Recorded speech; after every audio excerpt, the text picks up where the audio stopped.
नमस्कार, मैं शालिनी शाक्य और आप देख रहे हैं SPN 9 न्यूज़। स्वागत है आपका आज के इस प्रोग्राम में और बात करेंगे पल्लवी पटेल को लेकर। जी हाँ, अपना दल कमेरावादी प्रमुख पल्लवी पटेल जहां लगातार अभी तक कहीं ना कहीं चुप्पी साधी हुई थी, जिस प्रकार से वो अपने ही बिछाए हुए जाल में, अपने ही भंवर में कहीं ना कहीं फंसी हुई थी, जिसको लेकर उनकी अभी तक कोई प्रतिक्रिया सामने नहीं आई थी। लेकिन आपको बता दें कि जहां पल्लवी पटेल ने अपनी चुप्पी तोड़ दी है, तो कहीं ना कहीं वो समाजवादी पार्टी के लिए मुश्किलें खड़ी करती नजर आ रही हैं। जहां एक तरफ लोकसभा चुनाव के तीसरे चरण का मतदान आज जारी है, तो वहीं दूसरी तरफ पल्लवी पटेल चुनावी सभा को संबोधित करते दौरान अखिलेश यादव पर निशाना साधती हुई नजर आई। जी हाँ, आपको बता दें, अब पल्लवी पटेल ने बंगाल के सिराजुद्दौला के सेनापति मीर जाफर का जिक्र करते हुए कहा है कि अखिलेश यादव आज के मीर जाफर है, जो ये चाहते हैं कि बीजेपी सरकार की हार ना हो और कहीं ना कहीं बीजेपी का समर्थन कर रहे हैं। इसी प्रकार के कई सवालों को लेकर उन्होंने अखिलेश यादव को घेरा है। अब ये बात तो उन्होंने साफ कर दी है कि वो अपना दल कमेरावादी गठबंधन AIMIM असदुद्दीन ओवैसी के साथ ही आगे बढ़ाएंगी, लेकिन कहीं ना कहीं अब वो समाजवादी पार्टी में शामिल होती नजर नहीं आने वाली, क्योंकि जिस प्रकार से उन्होंने अखिलेश यादव के खिलाफ ये बयान दिया है, ऐसे में कहीं ना कहीं अब विवाद छिड़ चुका है और अखिलेश यादव भी अब पल्लवी पटेल को घेरते हुए नजर आ सकते हैं। इसी से जुड़े तमाम सवाल मौजूद खड़े हो जाते हैं, जिसको लेकर आज चर्चा करेंगे। मेरे साथ मेरी सहयोगी नाजमिन मौजूद है और इनसे जानेंगे कि क्या कुछ पल्लवी पटेल अब निर्णय ले सकती हैं, क्या अब वो इसके बावजूद भी समाजवादी पार्टी का रुख कर सकती हैं, या कहीं ना कहीं अब समाजवादी पार्टी के PDA के खिलाफ PDM को बढ़ावा देती नजर आएंगी। क्या लगता है कि नाजमिन, जिस प्रकार से पल्लवी पटेल ने अखिलेश यादव को घेरा है, अखिलेश यादव को मीर जाफर बताया है, क्योंकि मीर जाफर वो थे जो सिराजुद्दौला के सेनापति थे, जिसके कारण सिराजुद्दौला को हार का सामना करना पड़ा था और वो अंग्रेजों से हार गए थे। तो कहीं ना कहीं उन्होंने अखिलेश यादव का सीधा नाम तो नहीं लिया है, लेकिन उन पर हमला साधा है। तो ऐसे में अब अखिलेश यादव उनको लेकर क्या निर्णय ले सकते हैं, और क्या पल्लवी पटेल अखिलेश यादव की बेरुखी को देखने के लिए अब तैयार है, या कोई रणनीति बनाकर तैयार हो चुकी हैं? पल्लवी पटेल की बात करें, जिनका गठबंधन समाजवादी पार्टी के साथ था। 2022 में विधानसभा चुनाव पल्लवी पटेल ने समाजवादी पार्टी के सिंबल से लड़ा था। सिराथू विधानसभा सीट की बात करें तो उस सीट से वो चुनाव लड़ती हुई नजर आई थी, चुनाव जीता भी था, जिसका असर ये माना जा रहा है कि समाजवादी पार्टी की देन है कि पल्लवी पटेल इस सीट पर जीत दर्ज करती हुई नजर आई। लेकिन पल्लवी पटेल जहां तक है वो घमंड में चूर नजर आई। ये इस वजह से कहा जा सकता है क्योंकि पल्लवी पटेल जब से सिराथू सीट से जीती है, जब से लोकसभा चुनाव को नजदीक आते हुए उन्होंने देखा है, तब से ही वो समाजवादी पार्टी को कई चुनौतियां देती हुई नजर आ रही हैं। कभी समाजवादी पार्टी को धमकी देती हैं, तो कभी उनके प्रत्याशियों को वोट ना करने की बात करती हैं, तो कभी यहाँ पर वो अखिलेश यादव को ही, जैसा कि आपने मीर जाफर का जिक्र किया, एक धोखेबाज के रूप में दिखाने की कोशिश करती हैं। यानी कि पल्लवी पटेल ये जताने की कोशिश यहाँ पर कर रही हैं कि जो अखिलेश यादव हैं, समाजवादी पार्टी के राष्ट्रीय अध्यक्ष, वो सिर्फ और सिर्फ दूसरे दलों को नुकसान पहुंचाते हैं। वो सिर्फ और सिर्फ अपना फायदा साधते हैं और अपना फायदा देखने के लिए वो अपने ही जुड़े हुए दलों को दरकिनार कर देते हैं। लेकिन अगर पल्लवी पटेल से सवाल किया जाए कि आखिरकार आपकी वजह क्या है समाजवादी पार्टी से अलग होने की, तो वो सिर्फ और सिर्फ PDA का नारा लगाती रहती हैं कि PDA वजह है, PDA में A फैक्टर समझ में नहीं आता है, A अल्पसंख्यक है, अगाड़ी है, अति पिछड़ा है क्या? आखिरकार अखिलेश यादव इसे सुलझाते क्यों नहीं है?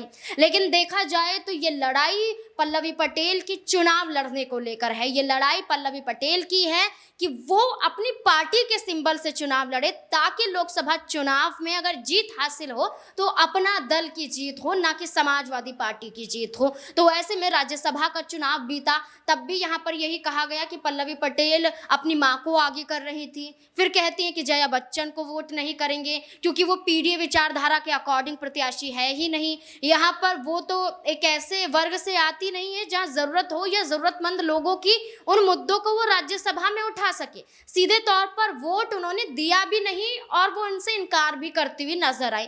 तो पहला कारण वहीं से बना अखिलेश यादव की नाराजगी का कि झगड़े भी हुए, फोन पर बातचीत भी हुई, लेकिन तमाम मुद्दों के बावजूद अखिलेश यादव यहाँ पर नरमी दिखाते हुए नजर आए कि उनकी मां कृष्णा पटेल को फूलपुर से चुनावी मैदान में उतार सकते हैं। लेकिन देखने को ये मिला कि पल्लवी पटेल फिर भी अड़ी रही कि एक सीट नहीं चाहिए, हमें 3 सीट चाहिए। कौशाम्बी, मिर्जापुर और यहाँ पर फूलपुर की बात करें तो यहाँ पर अखिलेश यादव 3 सीटें तो नहीं देने वाले थे। जैसे ही बार बार चर्चा होती हुई नजर आती है कि इनकी बहन तो एक सांसद हैं, केंद्र में जगह पा चुकी हैं, उन्हें जब यहाँ पर 2 से ज्यादा सीटें नहीं मिल रही हैं तो पल्लवी पटेल किस आधार पर, उनके पास तो सांसद भी नहीं है, वो किस आधार पर यहाँ पर मांग कर रही है कि 3 सीटें मिल जाए। तो वो लड़ाई वहां से बड़ी 3 सीटों तक आई। 3 सीटें देने से इनकार कर दिया तो अलग हो गई। तो यहाँ पर फायदा कौन देख रहा है, अखिलेश यादव या फिर पल्लवी पटेल? अखिलेश यादव तो सीट देने के लिए तैयार है, लेकिन पल्लवी पटेल सिर्फ और सिर्फ ये चाहती है कि जो फायदा हो उनका हो, इसलिए अब अखिलेश यादव के खिलाफ बोल रहे हैं। मीर जाफर अगर उनका जिक्र करते हुए नजर आ रही है तो यानी कि वो दर्शा रही हैं कि अखिलेश यादव धोखेबाज हैं, और वो धोखेबाज हैं और धोखेबाज होने की वजह से वो किसी के सगे नहीं हो सकते हैं। लेकिन सवाल जहां अखिलेश यादव पर वो उठा रही हैं, वही सवाल पल्लवी पटेल पर उठते हुए नजर आते हैं।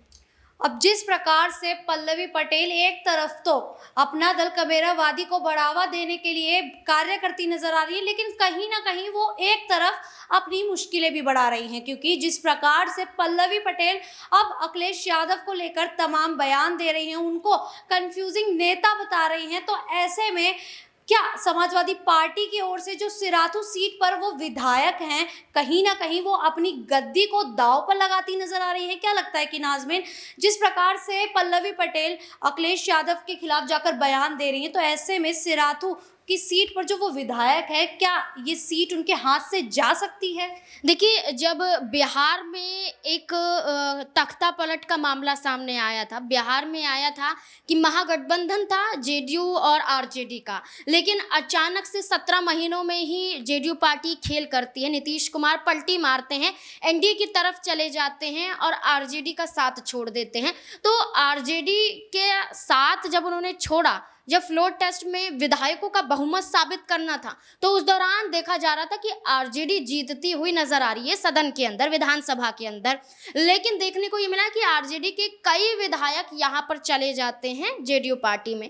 तो एक नियम के तहत कहा जाता है कि पार्टी चाहे तो उनके खिलाफ कार्यवाही कर सकती है, उनसे इस्तीफा मांग सकती है, उन्हें चुनाव में नहीं लड़ने दिया जा सकता है, दूसरी पार्टी में भी नहीं जा सकते। कई नियम यहाँ पर नजर आते हैं कि कार्यवाही की जा सकती है।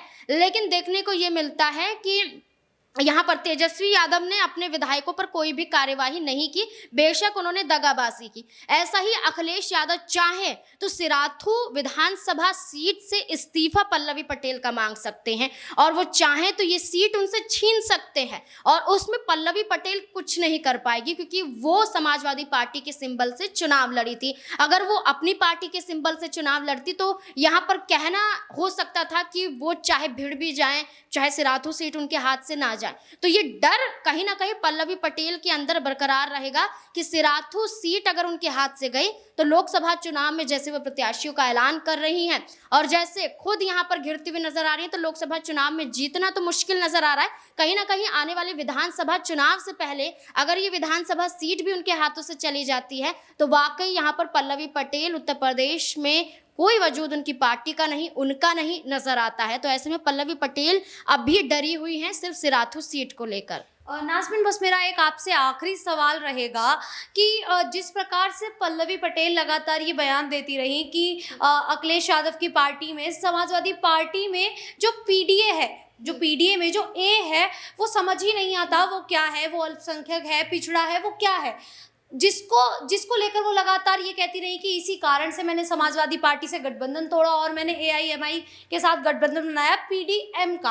अब जो गठबंधन उन्होंने एआईएमआईएम के साथ बनाया पीडीएम का, क्या वो अखिलेश यादव से बातचीत करके उस ए को एम में तब्दील नहीं कर सकती थी? क्या उन्होंने एक बार भी ये सोचने का विचार नहीं किया कि गठबंधन तोड़ने की बजाय उसमें कुछ बदलाव किए जा सके? देखिए, सवाल यहाँ पर आपने सही किया, बिल्कुल सही किया कि पल्लवी पटेल चाहती तो अखिलेश यादव से मीटिंग हो सकती थी। पल्लवी पटेल चाहती तो यहाँ सलाह मशवरा करते हुए बातों को सुलझाया जा सकता था, लेकिन वो खुद चाहती थी समाजवादी पार्टी से अलग हटना, क्योंकि आप पीडीएम पर जाएं या पीडीए पर जाएं कोई फर्क नहीं पड़ता है। जो ए फैक्टर की बात की जा रही है उसमें आप अल्पसंख्यक को जोड़ लें, अति पिछड़ा को जोड़ लें, यहाँ पर अगाड़ी को जोड़ लें, आप किसी भी वर्ग को जोड़ लें, यहाँ पर जो ए फैक्टर के अंदर आता है, आपको उनके हित के लिए काम करना है, उनके जैसे प्रत्याशियों को लाना है, उनके जैसे चेहरों को लाना है। आप उसमें एम जोड़कर क्या दर्शा रहे हैं कि सिर्फ हम मुस्लिम लोगों के लिए काम करना चाहते थे? अखिलेश यादव तो यहाँ पर पता नहीं एससी एसटीओ को भी लेकर सामने आ गए। तो सवाल ये उठता है कि पल्लवी पटेल यहाँ पर जो पीडीएम और पीडीए का नारा लगा रही है, इससे कोई भी फर्क उत्तर प्रदेश में नहीं पड़ता है। इससे ना वहाँ की जनता को कोई फर्क पड़ता है, बल्कि फर्क पड़ता है काम से, फर्क पड़ता है कि उनके कैसे काम, उनकी समस्याओं को कैसे सुलझाया जा सके और कैसे निपटारा किया जा सके, कि किस दुविधा में वो हैं। किसानों के मुद्दे नज़र आते हैं, दलितों के मुद्दे नज़र आते हैं। आज भी आप किसी भी राज्य में चले जाइए, दलितों और के साथ यहाँ पर शोषण किया जाता है। आज भी कई ऐसी यूनिवर्सिटी मौजूद नज़र आती हैं जो उन पर अत्याचार करती हैं, सिर्फ और सिर्फ दलित होने की वजह से, आदिवासी होने की वजह से ये कदम उठाए जाते हैं। तो इस तमाम मुश्किलों को, इन तमाम समस्याओं को समाप्त करना है, ना कि पीडी और पीडीएम के नारे को लगाकर ये दिखाना कि समाजवादी पार्टी तो हितकारी है ही नहीं, इसलिए हमने पल्ला झाड़ लिया। जिस प्रकार से पल्लवी पटेल लगातार पीडीए और पीडीएम को लेकर समाजवादी पार्टी की ओर निशाना साधती रही और कहती रही इसी कारण से वो समाजवादी पार्टी से अलग हुई हैं, तो कहीं ना कहीं ऐसा लग रहा है कि अब लगातार पल्लवी पटेल सिर्फ और सिर्फ अपना उल्लू सीधा करना चाह रही हैं। लगातार वो अखिलेश यादव के खिलाफ बयान दे रही हैं। अब बात करें अखिलेश यादव की, तो कहीं ना कहीं उन्होंने अखिलेश यादव को धोखा दिया है, क्योंकि अखिलेश यादव उन्हें फूलपुर की सीट देने के लिए तैयार थे, पर पल्लवी पटेल लगातार उनसे और सीटों की मांग करती रही और उनका जो लालच है वो बढ़ता गया। अब कह सकते हैं कि उनके लालच ने ही अब उन्हें इन मुश्किलों में डाला है। अब देखना होगा कि पल्लवी पटेल क्या कुछ करती नजर आती हैं। पल्लवी पटेल को लेकर आप लोगों की क्या राय है, क्या टिप्पणी है, हमें कमेंट करके जरूर बताइएगा। और इसी प्रकार की देश दुनिया से जुड़ी खबरों के लिए देखते रहिए SPN 9 न्यूज़।